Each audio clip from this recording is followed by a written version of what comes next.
And right out of the gate, this judge is not playing.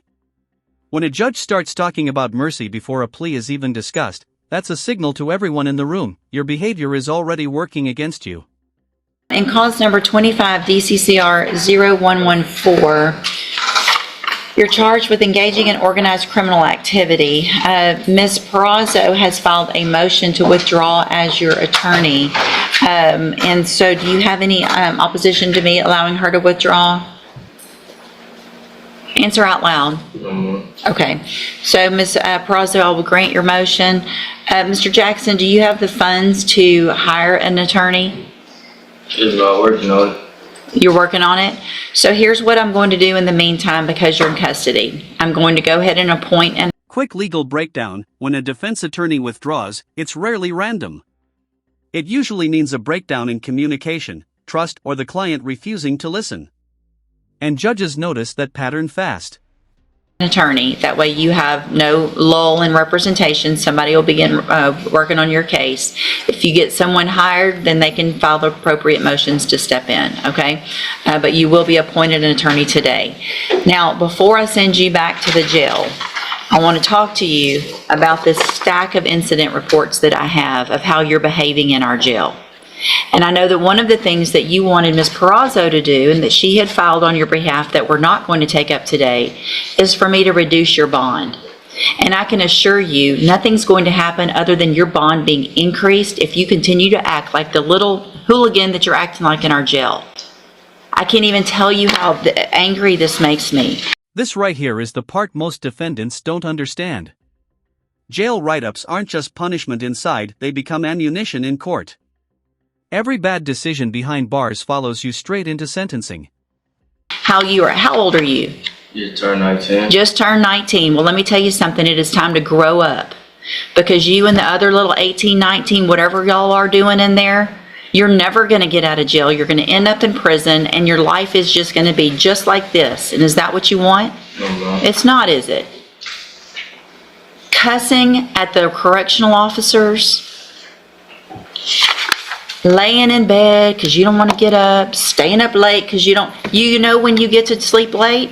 When you're at home because you're not in jail for violating the law. That's when you get to sleep late. That's when you get to make your own decisions.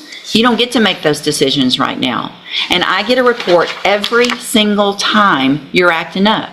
And you're going to keep coming in front of me with another lawyer, and it's the same thing. The DA knows about these, and if you think that's going to make them want to be nice and offer you some great deal on your case, it's not. All it's going to make everybody want to do is something worse to you.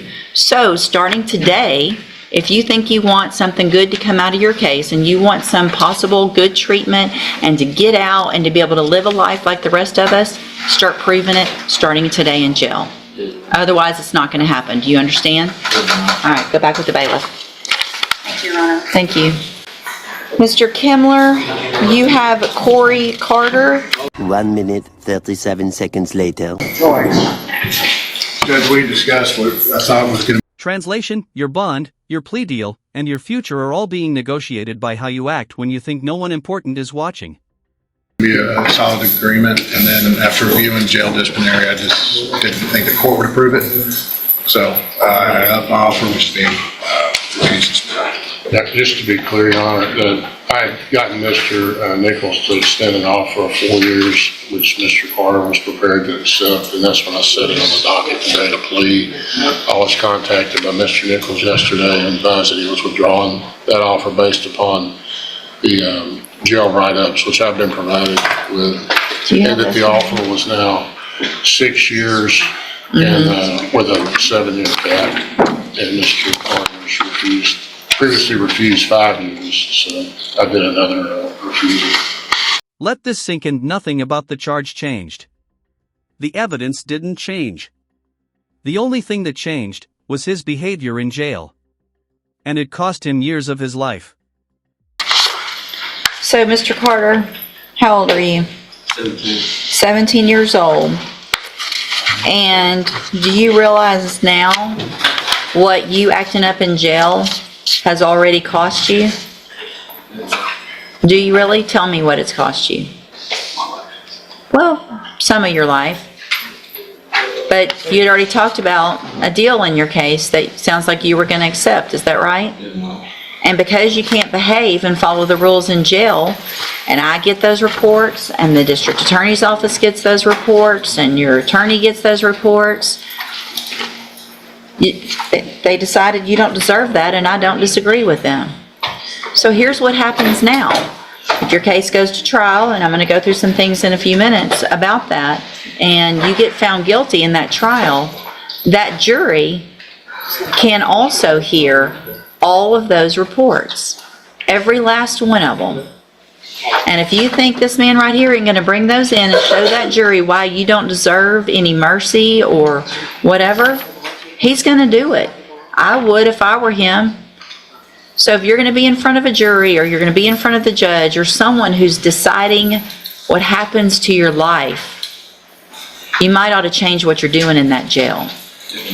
I just had a talk with another young one. I don't know what's going on in that dorm with all of you young ones, but what y'all all need to do is look at each other and say, I don't want to go to prison for a long time. If you do, you go act up over there. And man up and say, I'm not going to behave like that. Because you're a man now. And you're in felony court. You don't feel like a man. Your brain's probably not functioning like a man. But you are in felony court like every other grown-up man. And if you make kid decisions and think that horse playing and treating the people that are trying to work there the way you are is going to get you anywhere, it will. It's going to get you in there longer. Does that make sense?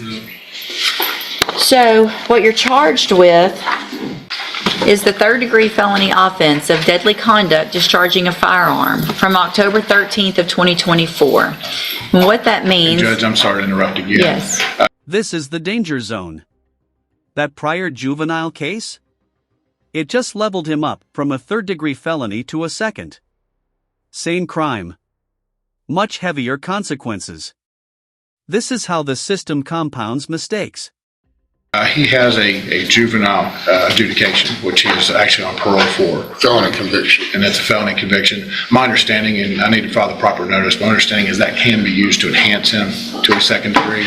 I don't think it precludes him from maybe getting probation from a jury. I need to make sure I vet that out through the family code. Okay. But my understanding is he's looking at a possible second degree punishment range. Do you agree with that? It's a hybrid situation with the prior juvenile felony conviction. I think that Mr. Nichols is correct that it precludes, or it does not preclude him from having to be eligible for probation from a jury. However, it will enhance the punishment range from a third degree to a second degree. So, Mr. Carter, what that means is that if you go to trial and a jury finds you guilty, and they find that that previous adjudication took place and was true, that you were adjudicated as a juvenile of a felony, that means that jury can sentence you anywhere in the range of punishment of a second degree felony instead of a third, which is between 2 years and up to 20 years in prison. Do you understand?